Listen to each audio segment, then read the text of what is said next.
So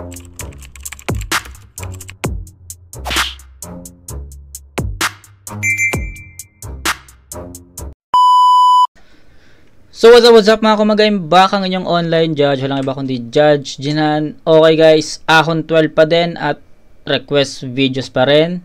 At ito naman yung request ni Jan Rico Dolon. So pasensya na boss Jan Rico, medyo natagalan itong request mo. Kasi sulat ko sa notebook ko is January pa to. So ayun, sabi ko sa inyo, 'di ba? May mga uunahin tayo, nag-tournament tayo. Inuna natin yung mga battles sa Ahon 14, 1 minutes. So, pasensya na sa mga request na tabunan, pero just like what I've said to you guys, matatagalan man yung mga request is lahat naman mare-review. So, gaya nito, example na lang, no? Buti tapos ko na yung mga 2023. Kasi baka mayari ako sa inyo, no? Pero 2023, wala naman na akong utang sa inyo ng 2023. January 2024, meron pa akong utang sa inyo na medyo marami-rami pa to. I think 4. No? So, parang 4 pa yung utang ko sa inyo ng January. So, pasensya na kung natagalan. Pero, yun nga, lagi ko sinasabi sa inyo, matatagalan man, ma-review yung mga request nyo, pero lahat yan ma-review as time goes by. So, big example, yung request ni Jan Rico Dolon. Shoutout sa'yo, boss. Game Boy versus Lil Struck. Ahon 12 pa din. So, katatapos lang natin reviewin yung Akata versus Poison, which is Ahon 12 din yon. At kung napanood nyo yung review ko doon, ito din po yung araw na na-review ko yun, no? Iisang araw lang to.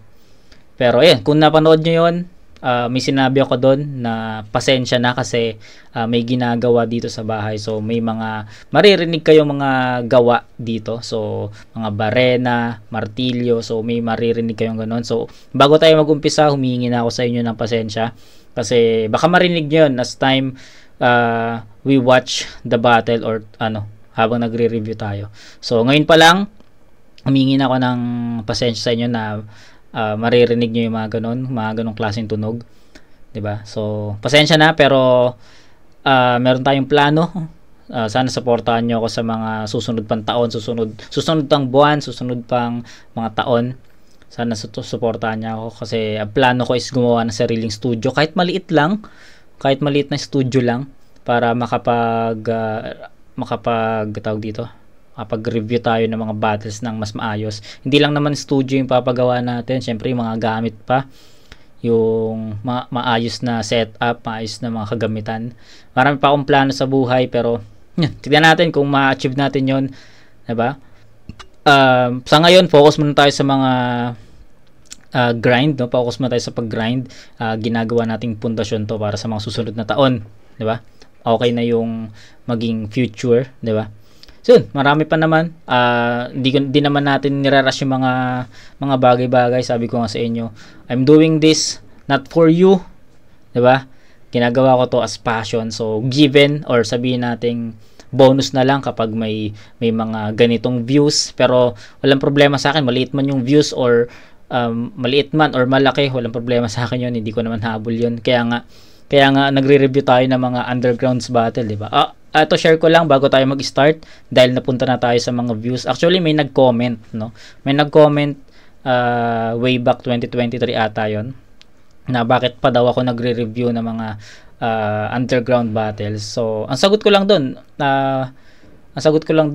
gusto ko mapanood yung mga underground battle MC at gusto ko silang bigyan ng spotlight, syempre. Although hindi naman ako ganun kalaking channel, pero syempre ang ma-review, no? Ang ma-review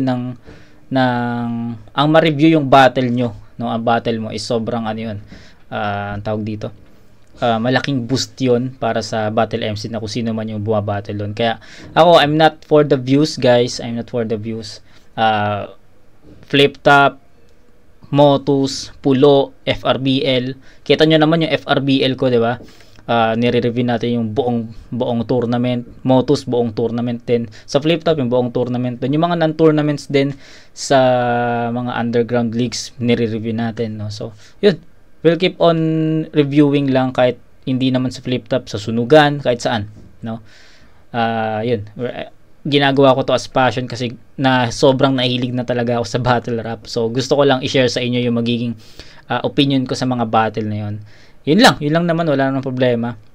Kung titignan nyo yung channel ko, tignan nyo yung mga views ng mga past reviews ko. Tangina, may mga 2 digits lang doon and wala namang problema, wala namang kaso. Basta, we'll keep on uploading every 8 PM, every day, no, every night. Yun lang, we'll keep on grinding lang. Pero, yun nga, sabi ko sa inyo, gagawa rin tayo ng sarili nating studio soon. And ngayon, pagpasensya nyo na kung may maririnig kayo mga ganong klaseng tunog dito sa battle. Yan, grinder, tulad yan, grinder. Diba? So, yun, pasensya na, pero umpisahan na natin yung battle. Game Boy versus Lil Struck. Shoutout dyan, Rico Dolon. Pasensya na, medyo natagalan, pero let's go. Piliin niyo mauna si Lil Strokes. Tig-2 minuto to. Enjoy natin to. On 12, day 2, Timon and Pumbaa. Pakinggan natin. Unang banat, Lil Strokes. Yo! Check, check, check! Nung huli kong laban, nakakapanibago. Ako'y bigong magpatunay. Pero boy, parehas tayo. Parehas tayong laglag sa isa buhay. Siya nga pala boy, kamusta yung mabigat mo na buhay? Di ba nakakaumay na puro baboy lang kinakain mo, di ka kumakain ng gulay? Tayo'y magkakulay. Tayo'y magkakulay. Pero yung sa'yo sinasadya. Yung kulay ko nasa dugo, yung kulay mo sa pangingisda.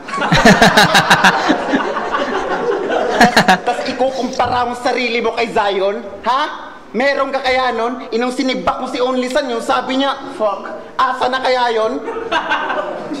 Di naman kita minamaliit, minumura lang kita. Gusto mong sumilip?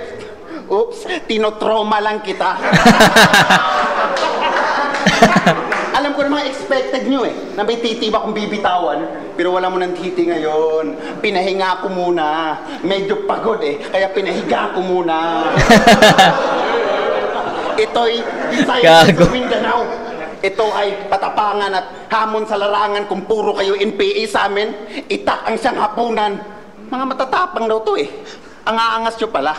Kahit di na ako tumingin, matatagpuan ka ng bala kasi ang laki-laki mo. Lahat ng kaldero sa inyo, ikaw ang may hawak.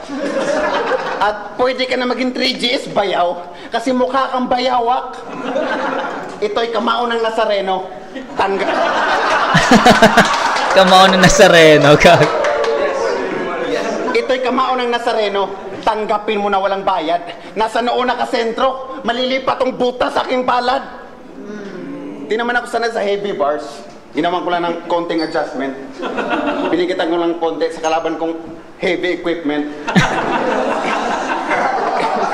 Gago. Game, boy, alam mo bang tinapat ka sa akin ni Arik para laruin mo tong titi ko? Heavyweight ka raw kasi, kaya carry mo. Pero yung heavyweight, kadalasan, pagod na sa round 3, ang dali ng hampasin. Kahit yung game, magiging April boy, di mo to kayang tanggapin. Alam ko nakakabusog yung bahod mo. Alam naman hindi. Sana naganda ka ng maigi. Para sa tayong rookie, pero kung pag-ahon, di yan imposible at huwag kang putapete sa mga bitaw mong pangbeke ang lamyapan ng boses parang pinilit na pasyente. At siya nga pala sir, di mo nasabi, may tarsier pala sa Mindanao. Kaso nakabihis, ganito itsura ng tarsier pa nagtitiis. Unang banat, pakinggan.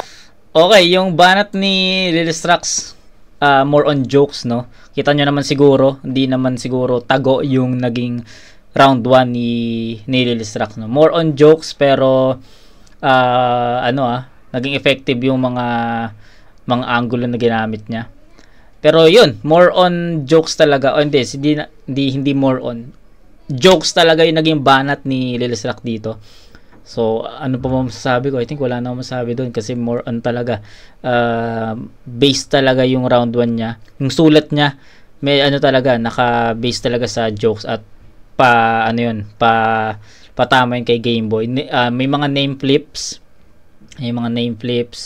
About dun sa Nazareno or something. So, wala akong masyadong ma-quote dun sa mga lines ni Lil Strux. Basta, jokes, no? Jokes yung naging tema ng round 1 niya. So, tignan natin yung round 1 ni Game Boy dito. Mangingisda daw ako. Sa edad kong 20, negosyante na to. O kumakain ako ng baboy di gulay kasi carnivore ako. Kung malaki titi mo, ipakita mo. Ako maliit titi ko pero kaya kong ipakita to. Hawakan mo, sir. Hawakan mo, sir. Hawakan mo. Gago. Hawakan mo, sir. Ikaw, hawakan mo. Putang ina, ang hirap lumakad dito. Putang ina to eh.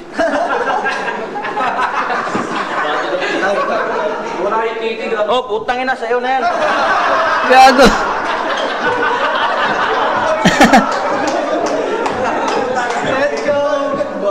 Game? Aminadong, naging supladong estudyante nung nahubog. Nagkulang sa baon nakaraan kaya di ako pumasok. Di bumenta. Nagkulang sa bawang kaya di ako pumasok. Gago. Sangyad lupa. Sa aking Game Boy na stance. Sa pahinga, ko'y pinroseso ang paghina. Para makapag-Game Boy Advance. Tapos Lil Strats binigay. Insulto na tubay. Pag tong pundasyon nyo sa Bohol ay bumigay, yung construction sumablay. Ako ang tunay na may 7.2.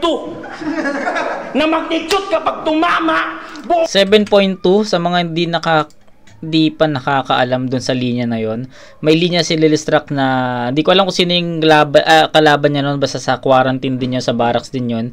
May linya si Lilistrack doon na yung etis nga daw niya is 7.2 inches. So ayun, yun. Ang pundasyon nyo sa Bohol ay bumigay, yung construction sumablay. Ako ang tunay na may 7.2. Na magnitude kapag tumama, buong Bohol, mapapayawa. Magkakaburol sa burol, tsak ikay magiging payapa. Feeling Martin Luther King pa sa hip-hop scene itong panggap. Quest like Luther King, sa assassin rin tong negro babagsak. Saktong ako ay on-site, gamit 3 times scope. Basag tenga nito sa balang naka 6K hertz loop. Kapos sa rhyme scheme. Kasi bobo to sa rhyming. Tipong trip magpatato kaso iyakin ka sa lining. Kaya silip. Zion Williams, motherfucker. Kaya silip ng fat jokes baon ni Lil Strokes di na kailangan panghulaan. Di obra yung obra mo strokes kung palamuti ka lang sa Photoshop kapag sa layout kailangan. Bukod tanging Bisayang nigrong nakasalalay ng sautin. Aba ox din. Movie na life support ni Queen Latifah, mangangailangan to ng Mortin. Kala mo sa 7.2 inches na Arik, na-hype sila. Hindi. Sabi ni Arik, nakaka-open ka na. Kasi lugi. Baboy, laban sa African. Baboy, laban sa African. Swine flu. Chuji, laban sa Orochimarong may ahas daw na ×2. Pero titiyakin kong dito, titigasan kahit pa na magbayagra. Titilang lamang pero sa titigan na ito'y mapang-iiwanan ka. Black Lives Matter! Pinaglalaban kulay ng balat habang pinapahiya kung saan lumaki. Pabilibin mo nga kami, Strokes. Makipagpalitan ka sa debate ng walang titing pinagmamalaki. O di ba mahirap? Kasi wala kang silbi. Okay, so sa ender ni Game Boy medyo may pagka parang medyo dinisect niya yung style ni Lil Struck, no? Kasi sa bawat bara kasi o sa bawat laban ni Lil Struck about dun kasi sa ari niya, yung may mga linya talaga siya na about dun sa ari niya na 7.2.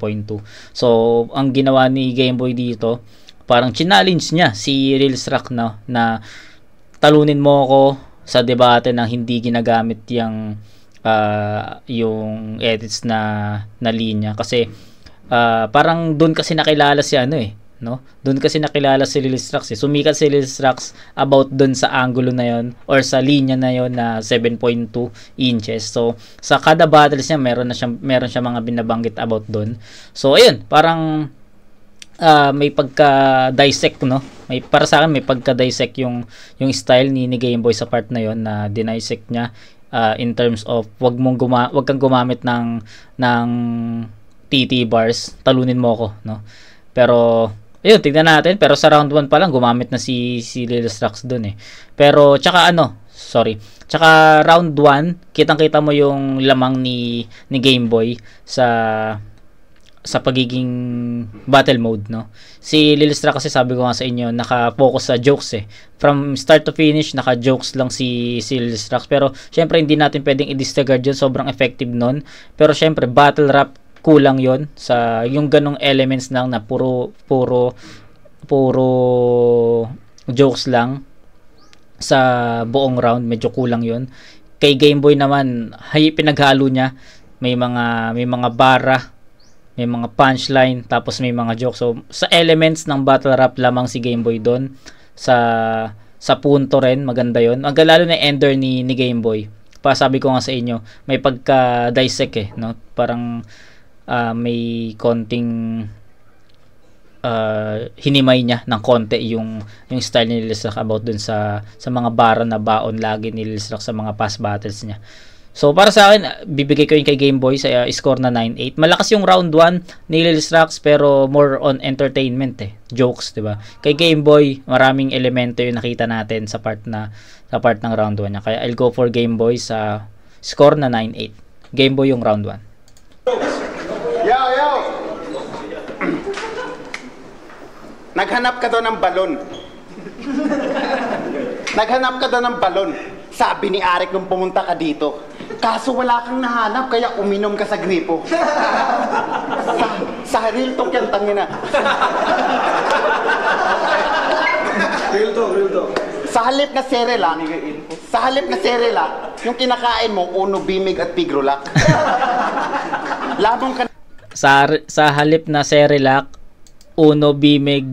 So yung mga sinabi ni Lil Strax, ano yung pagkain ng baboy yon, diba? Pagkain ng baboy, ng madalas talaga binibili kapag may mga baboy kang alaga, yun. Real talk. Sa halip na Cerelac, yung kinakain mo, Uno, Bimig at Pigrolac. Labong ka ng lamon kahit alam mong pang baboy ang nutrition facts. Maitim na walang postura, maitim na matabat, nahihirapan kang huminga. Pag nakahiga kang hayop ka, mukha kang kalabaw na nagpapahinga.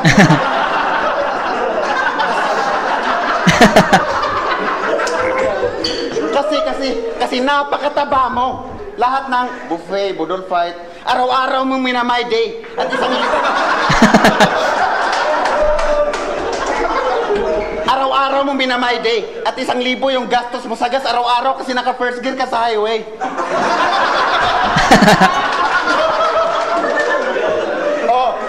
Ang saya, di ba? Kayong mag-group hug mag-isa. Gago. Kayong mag-group hug mag-isa. Pag pumapasok ka sa karinderya, nabibigyan ka ng group discount mag-isa. Wait lang guys, wait lang.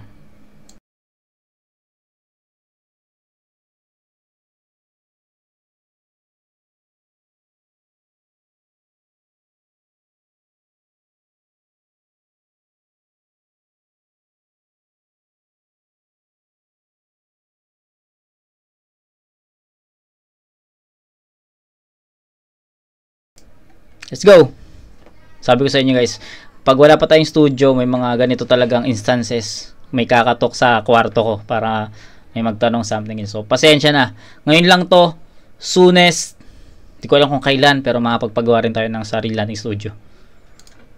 Kaya kung manglait magdamag, hanggang maiyak na to, wala din naman ako magiging kasalanan kasi ako ang Nazareno. Kaya kung patawarin ang sarili ko. Pasensya ka na boy ha, di ko napansin yung post mo na Lil Strax, I'm sad, baka naman. Paano na kaya pag pinatulang kita? Yung desire mong deep throat, hindi. Deep chest to tang ina.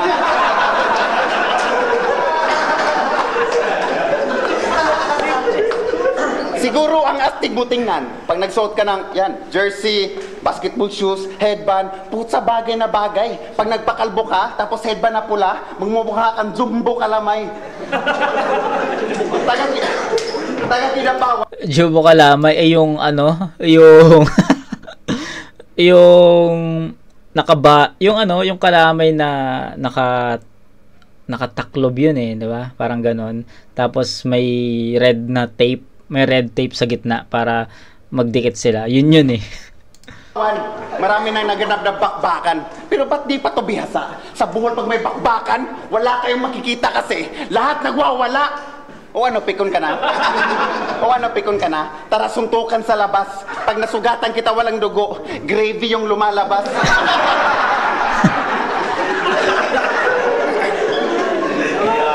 Diba gusto mo na makulay na buhay? Yung umuulan sa saya at walang hirap? Pues bibigyan kita ng rainbow pag kabunot ko ng itak. Nalilipasan ka na ng panahon sa bukid. Lalong-lalo na COVID. Game Boy, kung gusto mo maging solid at magkilala ng mga cool kids, subukan mo tong joystick. So ayun, sinasabi ni Game Boy kanina, 'di ba? Na subukan mo ko ng walang linya, ay walang etis sa linya. So yun yung ender ni Game Boy, 'di ba? Pero still gumagamit pa rin si Lilistrax sa mga ganon. So ayun na yung naisulat niya. So medyo naaral ni Game Boy si Lilistrax sa part na to, no. Na-predict niya na more on ganon talaga yung magiging laman ng writtens ni Lilistrax, no. Payo ko sa'yo huwag kang magdilaw. Baka madapa ka. High blood ka pa naman, di ka anemic. Kasi pag nagdilaw ka't nadapa, parang nag-crash yung Cebu Pacific. Pag namatay ka dito, walang kabaong na kasya. Notice ang St. Peter yung kabaong mo kuweba. At ito real talk, napakapangit mo. Nakidnap na ito ng bata pa. Tumawag yung kinapit sa tatay niyo, sabi, Sir, magbigay ka ng 1 milyon. Pag hindi ka nagbigay, ibabalik namin tong anak mo.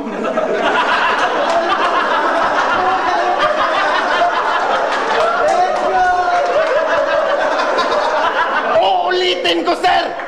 Magbigay ka ng 1 milyon. Pag hindi ka nagbigay, babalik namin tong anak mo. See? Ganyan ka kapangit. Kawawa naman yung tatay mo. Wala siyang nagawa. Binenta yung lupa nyo.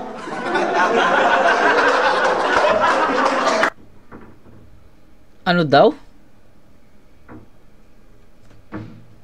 Wait lang. Ulitin natin, ha? Magbigay ka ng 1 milyon. Pag hindi ka nagbigay, babalik namin tong anak mo. See? Ganyan ka kapangit. Kawawa naman yung tatay mo. Wala siyang nagawa. Binenta yung lupa nyo. Okay. Medyo na-slow ako doon. Medyo na-slow tayo doon. Medyo hindi ko nakuha yung punto nung part na yon. Okay, sige, yaman na. Pero other than that, no, yung pinaka-end ni Lilistrax, no, bago pa dumating yon, medyo hindi ko na natripan yung mga punto ni Lilistrax dito kasi bakit? Talaga more on siya entertainment na lang talaga yung dala niya dito para makapagpasaya or mapatawan yung mga battle MC. Syempre, 'di ba? Kahit ako no, kung alba battle MC ako, tas walang crowd, tapos mga battle MC lang yung nandito. Na karangalan yun na parang ang saya sa pakiramdam nun na mapatawa mo yung mga kapwa battle MC mo. Real talk yun, no? Real talk yun. So, kung ako battle MC ako, tapos napatawa ko yung isa sa mga idolo ko dyan sa nanonood ng mga battle MC, ang sarap nun sa pakiramdam, no? Pero, ayun, balik tayo. Kay Lilistrax, more on entertainment na lang talaga yung dala niya dito. Wala na tayo masyado nakitang mga or narinig na mga punchline. Pero, yun, wala na jokes lang talaga yung dala ni Lilistrax dito. Game Boy kanina sa round 1 medyo hati pa yon. May mga bara, may mga punchline andun pa. Pero pagdating sa round 2 tignan natin kung paano. Pero ito real talk, rounds 1 and 2 ni Lilistrax parehas yun ang approach para sa akin. Jokes. Okay.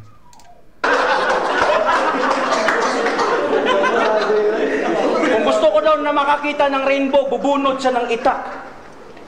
San yun kunik? Mas mukha ka pang kisa kay Renz nagtutulak. Bubunot ng itak. Di ako malinis magtrabaho. Mas trip ko na nakakalat. Tipong bangkay mo bumabaho, tumatae ako sa papag. Ba't ako panghihinaan? Kung galing tong pakusganay, ito'y hayop ng pagsagubat. Ako hayop talaga bay. Itong hati, parte, pati laman. Balde-balde lang ay andyan. Patunay ikay may kalalagyan. Walang patay na gaganti, saksi ilang gabi kung puyatan. Habang yung storya umiikot sa salita na ng laban, yung amo ay kalmado basta sakto bayaran. BBC? Ito'y magiging NPC kapag ako ang naglaro. PlayStation o PC, pagpatay ng uri mo ang aking pagbibiro. Oh, nagbago ba ang kalibre? Di na ba pwede sa tagbe-20? Alam Marcos using cocaine, matagal na tong alam ng presidente. Walang silbi mga banat mong sa panaginip lang nabuo. Kung mas malalim sumisid, kung umidlip, tong umithit ng damo. Kanyang long time dream, tumalab skin whitening cream. Yan ay mortal sin. Kung pagiging itim mo built in. Carbon loading.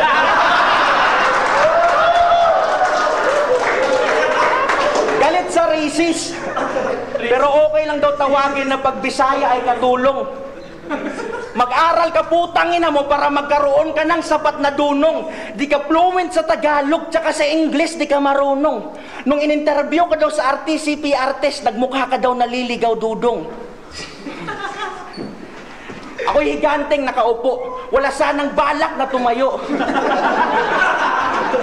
Galante. Ngunit miserable pagkalaban sa ganto, dominanting patago, minsan man na nabigo. Ngayon, sabihin yung mahina, tong preparado na ako.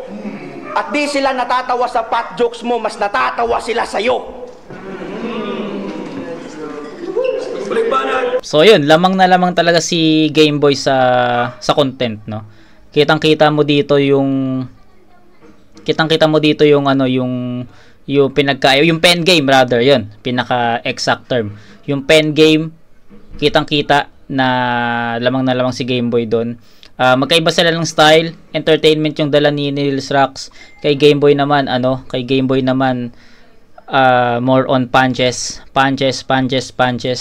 Yung kay Nils Rax jokes. So para sa akin effective man yung mga jokes ni Nils Rax dito. Mas mas lamang pa rin sa battle rap yung mga ganitong klaseng punto, ganitong klaseng style, ganitong klaseng mga punchline yung ginagawa ni Gameboy. So sumusuntok si Gameboy, tapos in the other hand nagjo-jokes din. So pinaghahalo niya yung mga ganong klaseng elements. I'll go for Gameboy sa round 2. So 9-8 pa rin yan para sa akin. 18-16, may round 3 pa. Let's go. Dagdag ko lang, wala akong mako-quote no? Wala akong mako-quote na mga lines kasi para sa akin sobrang parang overall ko na lang ginudge, no? Kasi hindi parang bitin kung magko-quote pa ako ng line, tsaka wala rin na masyadong tumatak na ng mga lines, unlike sa mga mabibigat na mga battles, 'di ba? So ayun. Ngayon ko lang ilalabas tong nararamdaman kong sakit. Kamukha mo tatay ko.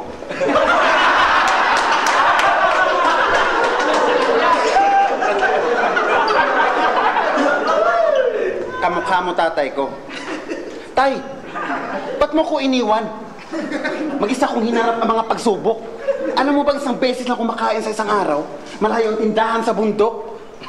Nasigmura mo kung iwan, wala kang kwentang ama. Nakakatakot mag-isa, wala kong kasama sa kuweba. Di mo ba namimiss yung mga araw? Namimiss ka na ng tatay mong ifugaw. Dati ang saya-saya ng malaki nating tribo. Pero nung umalis ka, lumiit ang tribo.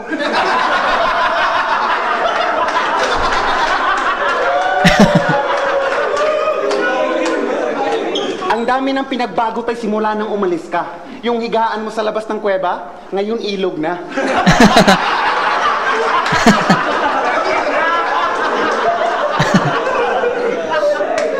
tas ngayon lumala pa. Huwag ka nang bumalik doon tayo, baka bumaha pa.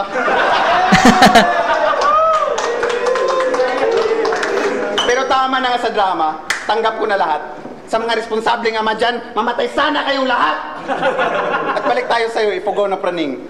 Malungkot mga bata sa Pasko kasi yung snowball maitim. Tangina talaga.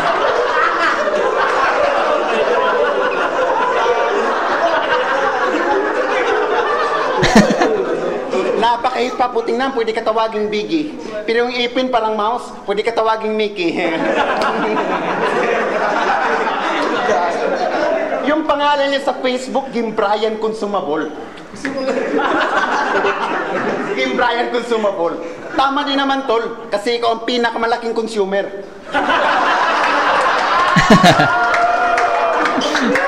Tama din naman, tol, kasi ikaw ang pinakamalaking consumer. Naputol ang food chain kasi di na kaya ng producer. Pero tama na nga sa lait, baka umiyak na to. Di naman ako bullying pagkatao. Sadyang binubuli lang ako nung kaya binabalik ko sa tao, ay, hayop. Hayop ka. Di porkit doble ang laki mo, di ka tapos sa isang kalabit. Doble ang laki ha, pues, double barrel tong gamit. Bumalik ako ng Luzon, na fully loaded tong magazine. Di ako hinuli sa Bohol, kasi andito yung crime scene. Kamukha mo si... Tangina ang layo mo kay pistol. Sobrang bigat mo. Tangina ang layo mo kay pistol. Sobrang bigat mong hayop ka. Napakahirap mong i-install. Okay? Napakabigat mong hayop ka. Hirap mong install sa mga may computer dyan. May gets nyo yun? Kahirap mong i-install.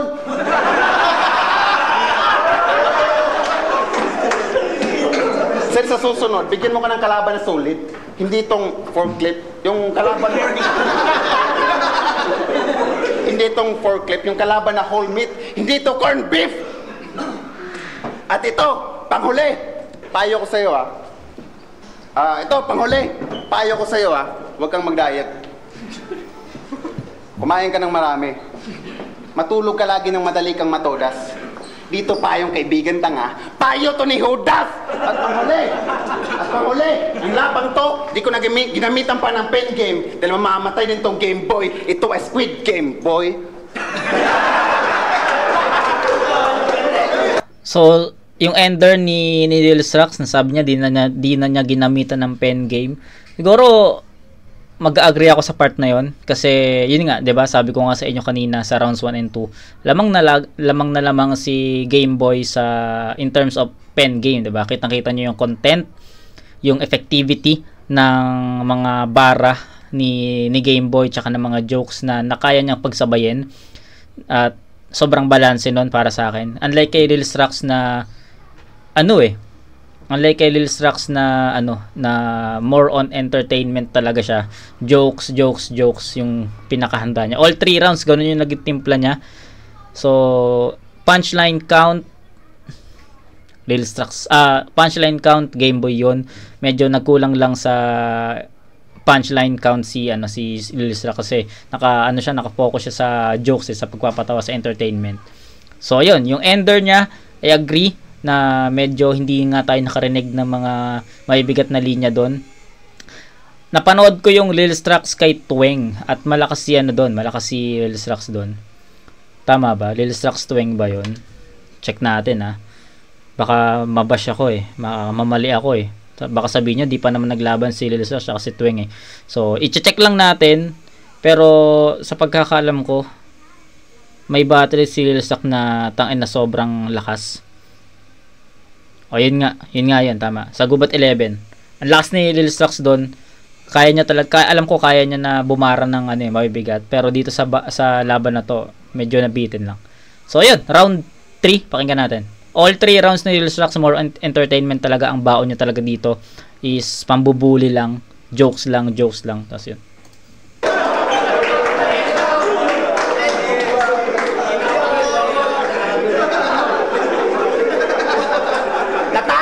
Sa'yo, bago na kitang paborito. Kung ako malayo kay Pistol, ikaw mas malapit ka kay Zaito. Round 3 game. Magbigay respeto sa itim na Nazareno. Godly. Ba't ngayon, sir, abot sa titi lahat ng sulat? Siya daw gumawa ng 10 utos. Really? Di ka nga naging mabuti na ama, bakit mo yun naisa utak? Isa na namang self-proclaim Panginoon sa liga akong bumabasag sa ganyan. Walang Panginoon sa kakabatak nyo lang yan. O siya. Di ako dumayo para makipagbunong braso sa itim na titi, kadiri ka. Bukod dyan, ano pa bang pwede mong ipagmalaki? Ang 3GS ka o anak ka ng pokpok, mamili ka? Oo. Anak ka ng JRO. Sa nanay mo na mismo galing yung info. Sa Singapore siya ngayon, di ba? Chat-chat kami. Pinilahan sa sagapo ng inchik, Arabo at Kano at kung ano-anong maligno. Tapos itim na Nazareno. Ba't ko sasantuhin itong bunga ng Magdalena? Kung sa di ka respetong paraan ka na buo para lang na magkapera. Crazy!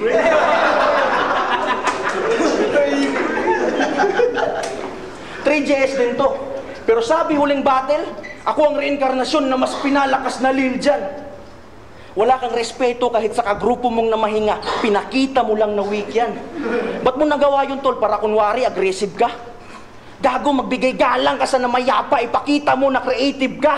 Yan napapala ng mga tumatanda ng paitim.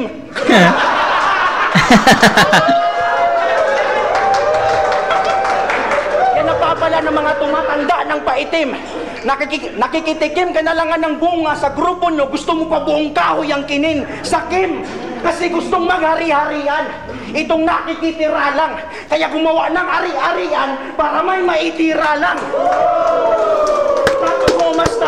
Tapos kumasta, feeling sa Titi Bar, sa talaga yung naka-imbento. Ulol! Mas maniniwala kami sa nakikita di yung sa puro lang sa kwento. Nakakatawang sabi mo pa noon kay J-Block na utak mo'y siksik, utak mo'y search engine.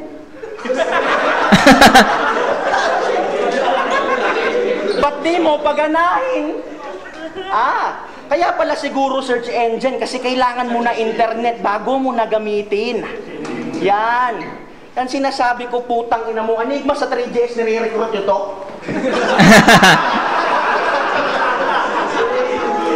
Ayoko sana mga real talk, tol. Tung round sana pang pisto, kaya pistol. Gusto ko lang ipakita nga ko yung real talk gamit na real thoughts, kaya minsan naihahambing sa pistol. Itong childish, laging side dish nung ako ang nasa harap. Laging main attraction to, lalo na pag nilalapag. Itong lechon na binababoy, ninyo ay pumapalag. Sige, kain, tuloy high blood. Alam nyo na yung katapat. Galing! Fuck you, negro. Strongest round ni Game Boy yung round 3. At punong-puno, siksek sa mga haymakers, punches. Tangina, napaka nun. Kung ganun lang yung pinakita ni Game Boy sa all 3 rounds, sa rounds 1 and 2. Tangina, ang lakas nun. Sobrang layo siguro ng agwat nun. Pero strongest round ni Game Boy yung round 3 at bibigyan ko ng perfect 10 yun. At kay Lil Strax naman sobrang consistent from rounds 1 to 3, consistent yun, 8 puntos yun. So I'll give 24 points for Lil Strax. Kay Game Boy naman 9, 9, 10. So I think that's 28. So 28 to 24 by 4 points Game Boy, pero all 3 rounds tangina kuwang-kuha ni Game Boy yon. Lamang na lamang sa pen game si Game Boy, sa content, sa angles, sa punches, lamang si Game Boy doon. Sa entertainment, sige, pwede nating ibigay kay Lil Strax yan. Jokes, ano ba? More on jokes talaga siya, entertainment talaga siya. Si Lil Strax naman, content, punches, haymakers, kung paano niya pinerform, may mga jokes din na sobrang pasok. So, all 3 rounds, Game Boy. Game Boy versus Lil Strax. Mag-iis pang best bar sa kanilang pareho puta na natin. Panimula pa lang ng 12 day 2, grabe yun. Kung pwede lang, draw talaga. Pero ang boto ng hurado, 3-2. Uy! Mag-iay para kay Lil Strax. Ay! Lil Strax pala panalo dito? Lil Strax pala panalo dito? So, mali tayo doon sa part na yun, pero I'll go for Game Boy doon. Malakas yung pinakita ni Game Boy. So, nagulat ako doon na Lil Strax. Para sa akin, wala yung panalo at panalo. Magkaibigan kami ni Game Boy. Kaibigan na lang. Shoutout sa anak ko, Jan Xavier. Mahal na mahal kita. Lalo na sa asawa ko.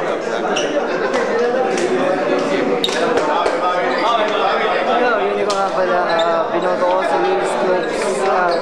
Gusto ko yung creative nung ano niya. Yung linya niya na first round, balik. Dinila ko kasi yung suntok nila tapos yung mga most creative na mga lines nila. Yung round 1, laylay si Game Boy ng konti. Tapos nandun yung linya nata ni Game Boy na kung ayaw niyo, ibalik ko yung anak niyo. Yun, solid yun. Tapos round 2 yung tungkol sa kuweba. Yung baka bumaha pa ulit pag bumalik. Yung sa ilog sa labas. Yan, solid din yun. Bali 1 and 2, Lil Strokes yung third round. Solid yung pinakita ni Game Boy doon. Pakahusay. Yung pistol, yung reverence niya tungkol kay pistol. Solid yun. Doon bumawi si Game Boy pero tingin ko hindi yun nahabol nung pinakita ni Lil Strokes. Ang 1, 2, 3. Mas stable yung mga rounds niya. Kaya Lil Strokes.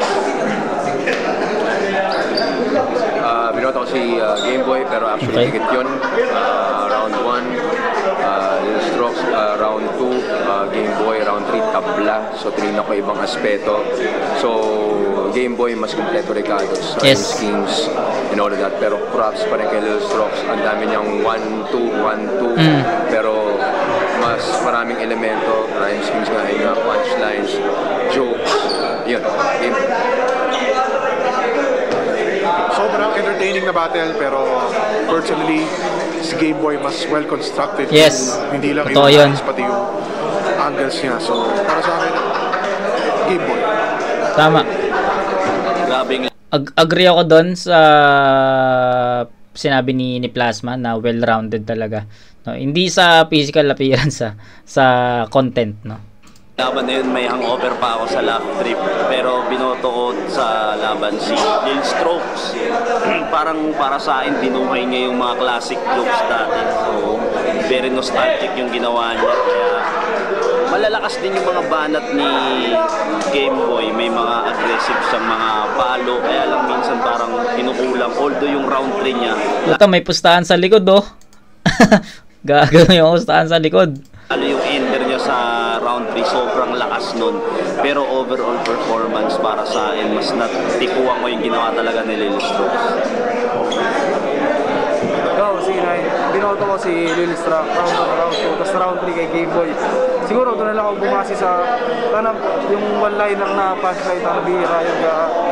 Kaya siguro ganun yung naging pasyente sa pagboto. Pero pa rin kay Game Boy, tanga yung mga athlete nila pareho. Napaka-solid, kaya laban niya. So, ayun. 3-2 dikit. Pero Apoc at Plasma ang naging kaparehas natin ng boto na binigay kay Game Boy. Na pakinggan ko naman yung ano nila, hatol nila doon.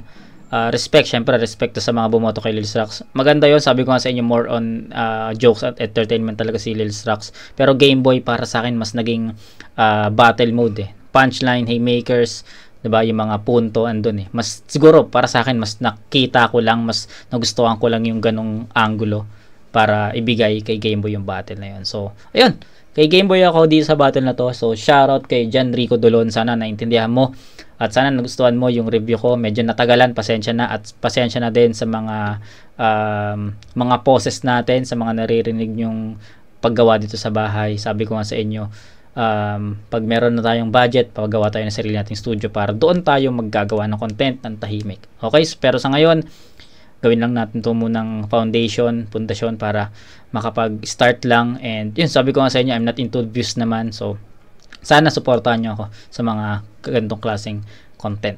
So, yun, kita-kits tayo sa next na review, mga kumag. And alam ko, ang next na re-reviewing ko, Balakid Kahiro versus One Lazy Harlem. So, kita-kits tayo doon, mga kumag. Peace out.